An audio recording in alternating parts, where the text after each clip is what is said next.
Salut les peintres, bienvenue sur Nature Peinture, moi c'est Nico et aujourd'hui on va continuer de peindre mon équipe d'Elfe Sylvain pour Blood Bowl.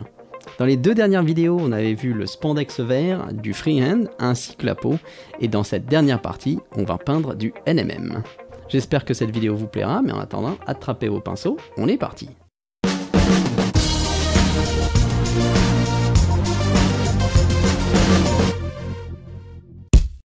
Et donc je vais commencer ce petit pseudo tuto NMM avec une forme très simple, à savoir le ballon.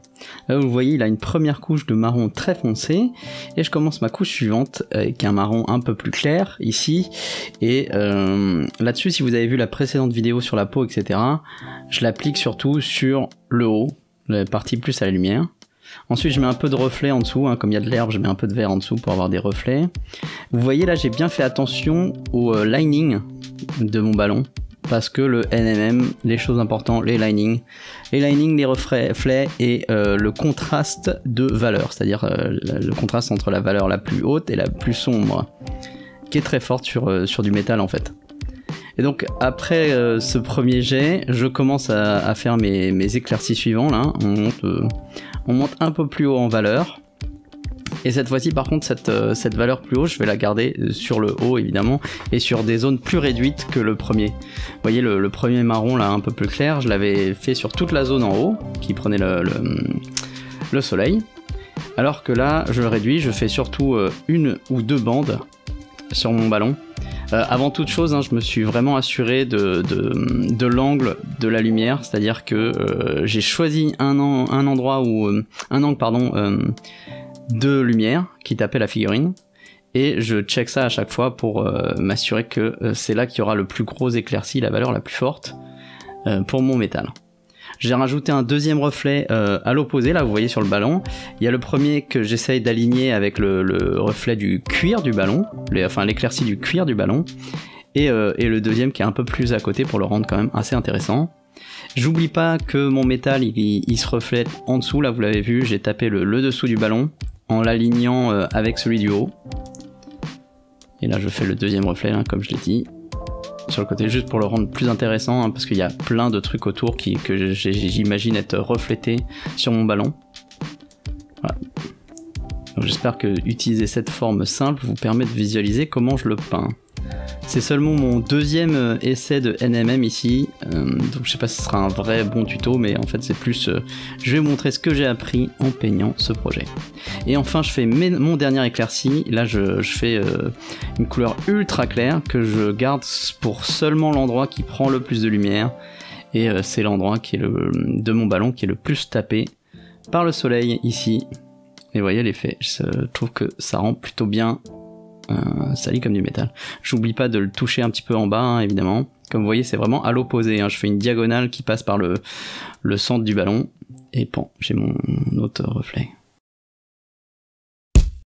On va essayer d'appliquer les mêmes logiques maintenant mais sur des formes beaucoup plus compliquées comme les épaules là ici, les épaulettes de mes linemen et aussi les ceintures. Vous voyez les ceintures là, il y a plein d'espèces de filigrammes ou quoi. Assez complexe. Donc je fais un premier aplat, j'utilise pas une peinture opaque ici, j'avais envie d'utiliser une peinture transparente dans l'espoir que ça donne un effet un petit peu reflet, c'est à dire que la transparence laisse apparaître un peu de mon vert du spandex et que ça fasse genre c'est le reflet du spandex qui se le vert du spandex qui se reflète sur mon métal quoi. Je sais pas si au final ça se voit mais bon c'était l'idée que j'avais quoi. Et donc je fais mon premier aplat sur toutes les parties métalliques, et il y en a beaucoup.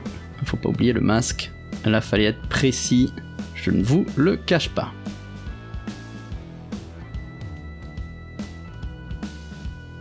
Ensuite, comme sur le ballon, on commence le premier éclairci, j'utilise les mêmes couleurs là, avec le marron un peu plus clair. Que je touche encore une fois sur les parties qui sont un peu plus éclairées, qui reçoivent la lumière, et les contours aussi. Je fais du lining mais par en dessous aussi. C'est un lining que je ferai pas sur d'autres surfaces qui sont pas réfléchissantes.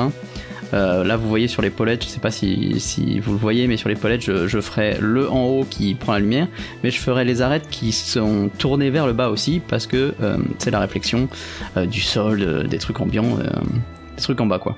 Donc les parties vraiment sombres, pardon, ce sera les entre-deux quoi, de ces deux zones, de ce lining du bas et des parties qui prennent le soleil quoi. Donc c'est cette logique là que j'essaye de respecter quand je fais ce premier éclairci.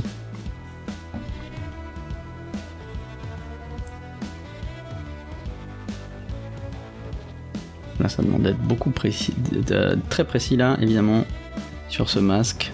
J'espère que vous arrivez à deviner les zones que je touche.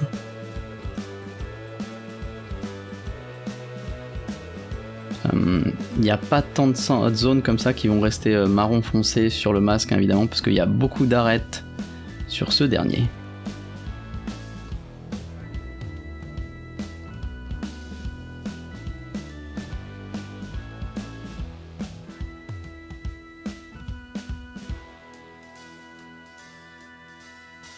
Et voilà, là on commence à s'attaquer à la ceinture.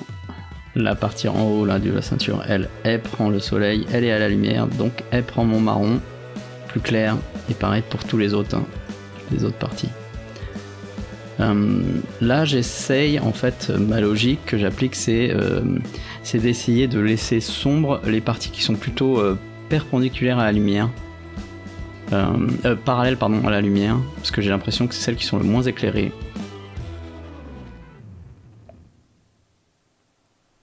Et comme je l'avais dit pour les cheveux dans la vidéo précédente, en fait, une autre chose importante à prendre en compte, c'est les courbes. Pour les courbes, toutes les parties convexes ou concaves des courbes, en général, c'est celles qui auront le plus gros éclairci si elles font face à la lumière. Et donc il y a ça à penser. Là, je continue à faire mes linings, hein, évidemment. Et vous voyez là mon marron en fait que j'ai utilisé, il est assez réfléchissant. Au final, et du coup j'ai essayé d'utiliser ça pour voir où étaient les différents éclaircis en fait, comment éclaircir mon volume, mon épaulette ici en fait. Encore une fois, j'étais pas un pro du NMM et je le suis toujours pas. Mais voilà, à force de regarder des tutos etc, c'est un peu les leçons que j'essayais de tirer ou d'utiliser, d'appliquer en peignant mes elfes. Chose très compliquée aussi, hein, c'est qu'il faut penser, on a la lumière, j'avais la lumière que j'ai choisie devant, mais il faut que la figure soit, comme c'est une figurine de jeu, qu'elle soit intéressante à regarder sous plusieurs angles, et donc pour l'arrière, eh ben, je m'imagine une deuxième source lumineuse qui vient de l'arrière. Et du coup là, la partie compliquée, c'est quand on essaye un peu de joindre les zones qui sont plutôt entre ces deux sources de lumière évidemment, qui sont un peu plus difficiles à faire. Et là je vous avoue que j'ai galéré sur certains, parce que là je vous montre cette figue là, j'ai dû le refaire sur les autres. Et là c'est là que ça devient vraiment très rigolo, qu'on voit si on a fait du bon taf ou pas, quand on passe à cette couleur d'éclaircie là, où vous voyez tout de suite ça fait beaucoup plus surface réfléchissante, surface brillante, rien qu'avec le jump de valeur en fait. Comme là on part sur une valeur beaucoup plus claire que la précédente, on voit tout de suite l'effet brillance. Et vous le voyez en fait, hein, ma couleur la plus sombre est très très sombre, mon espèce de pseudo mid-tone il est plutôt au milieu quoi, et là mon premier éclairci il est vraiment beaucoup plus haut en termes de valeur que ma couleur précédente.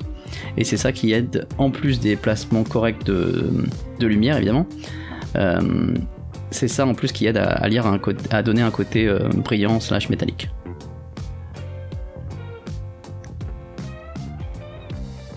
La chose très importante aussi pour que le côté trompe-l'œil un peu marche, hein, que notre cerveau voit une surface réfléchissante et métallique, c'est la cohérence des éclaircies et des placements de lumière en fait. Pas uniquement sur chaque petite partie, hein, il faut qu'il y ait une cohérence entre les parties elles-mêmes. Il faut que l'éclaircie posée sur une arête, un volume, etc.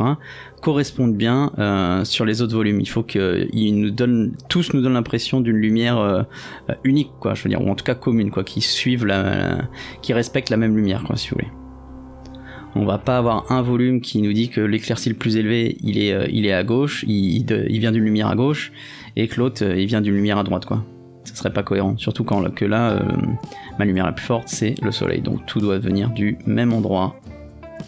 Pareil, évidemment, enfin, quand je vois de face, hein, évidemment, en rapport à ce que j'ai dit tout à l'heure sur la lumière de derrière, c'est quand je vois ma figurine de dos, il faut que toutes les surfaces du dos respectent la même lumière, et de devant, toutes les éclaircies respectent la même lumière, quoi.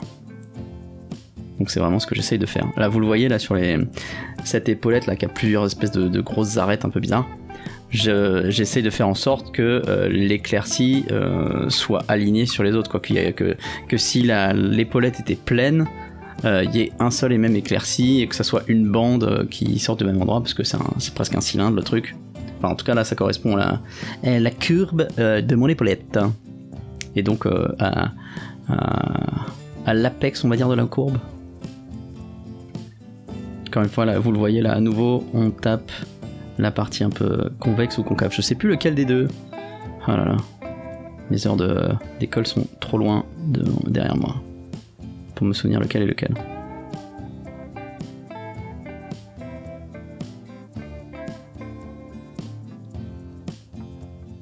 Et là pareil, j'essaye de faire une correspondance là, avec mon petit point que je mets là exactement. J'essaye de faire correspondre avec le creux que j'ai tapé tout à l'heure. Pareil ici là, la partie lumineuse du haut de ma ceinture, j'essaie de le faire à peu près correspondre avec le placement.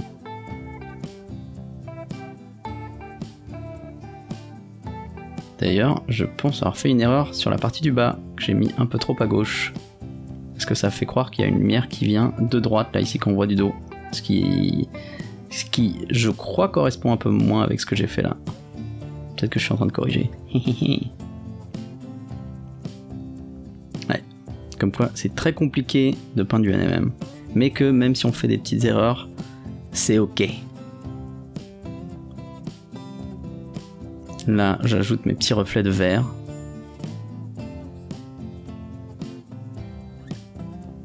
Parce qu'on n'oublie pas que le métal, c'est très réfléchissant. En tout cas, si c'est un tant soit peu poli. Et après, là, on fait les dernières éclaircies avec du quasi blanc. Comme tout à l'heure. J'essaye plutôt de réserver ça déjà sur le côté de face, hein, parce que c'est celui qui doit être le plus intéressant. Et plutôt le haut de la figue, hein, que le bas. Donc là j'ai mis sur le haut de la ceinture, on va voir si j'en mets un plus bas, mais dans l'idée il faudrait que ça soit surtout sur l'épaule et le masque, ce dernier éclairci, quoi. Hein, en général, toujours, surtout si la lumière vient du haut, que notre dernier éclairci soit plus haut sur le haut de la figurine. Voilà ce que j'ai à dire sur le NMM. Et voilà le résultat final.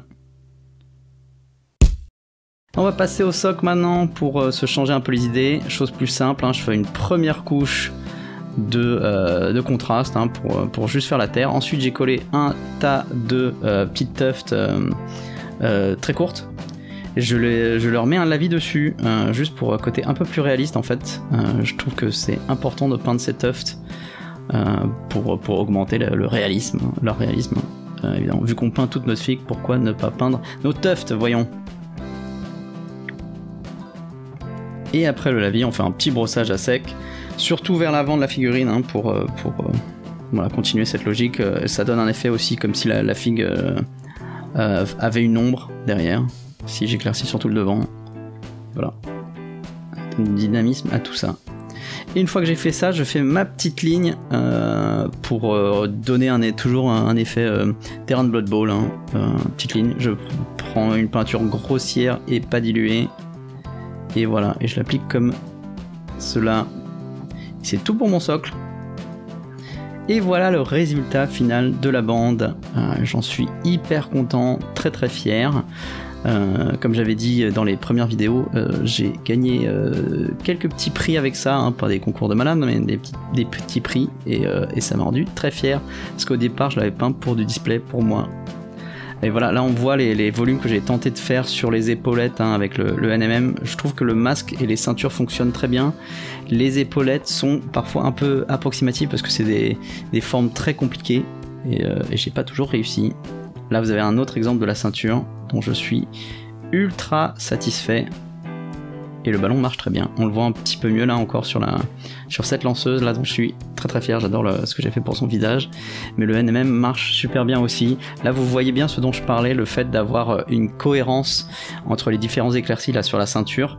À chaque fois, quasiment les éclaircis les plus blancs se suivent un petit peu. Vous pouvez tracer des lignes entre eux. Là on voit une version un peu plus simple, hein, du NMM, un peu comme j'ai fait sur le ballon, dans les perles et tout là, où il y a un endroit qui prend le plus de lumière et les autres c'est plus simple. Mais voilà, c'est tout pour cette vidéo, j'espère qu'elle vous a plu.